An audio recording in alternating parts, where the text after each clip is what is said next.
أوحينا إليه أن اصنع الفلك بأعيننا ووحينا فإذا جاء أمرنا وفارت النور فاسلك فيها من كل زوجين اثنين وأهلك إلا من سبق عليه القول منهم ولا تخاطبني في الذين ظلموا إنهم مغرقون فإذا استويت أنت ومن معك على الفلك فقل الحمد لله الذي نجانا من القوم الظالمين وقل رب أنزلني منزلا مباركا وأنت خير المنزلين। बस हमने उनकी तरफ वही भेजी कि हमारे सामने और हमारे हुक्म से एक कश्ती बनाओ। फिर जब हमारा हुक्म आ पहुंचे और तन्नूर पानी से भरकर जोश मारने लगे तो सब किस्म के पालतू हैवानात में से जोड़ा जोड़ा यानी नर और मादा दो दो कश्ती में बिठा लो और अपने घर वालों को भी सिवाय उनके जिनके निस्बत उनमें से हलाक होने का हुक्म पहले सादिर हो चुका है। और जालिमों के बारे में मुझसे कुछ न कहना, वो जरूर डुबो दिए जाएंगे।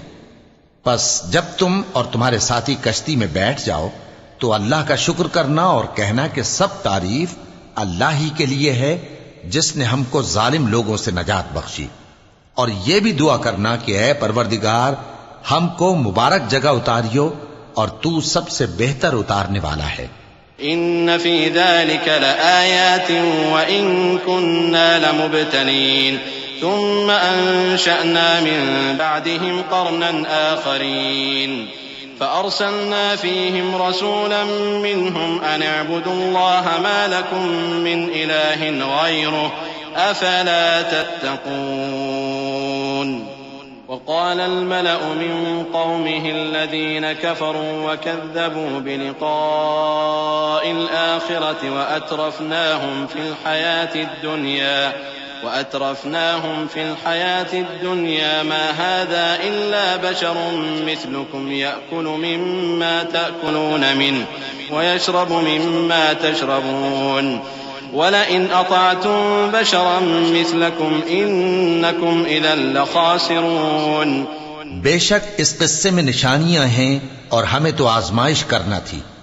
फिर उनके बाद हमने एक और जमात पैदा की और उन्हीं में से उनमें एक पैगंबर भेजा जिसने उनसे कहा कि अल्लाह ही की इबादत करो कि उसके सिवा तुम्हारा कोई माबूद नहीं। तो क्या तुम डरते नहीं? और उनकी कौम के सरदार जो काफिर थे और आखिरत के आने को झूठ समझते थे और दुनिया की जिंदगी में हमने उनको आसूदगी दे रखी थी, कहने लगे कि यह तो तुम ही जैसा आदमी है, जिस किस्म का खाना तुम खाते हो उसी तरह का ये भी खाता है और जो पानी तुम पीते हो उसी किस्म का ये भी पीता है। और अगर तुमने अपने ही जैसे आदमी का कहा मान लिया तब तो तुम घाटे में पड़ गए।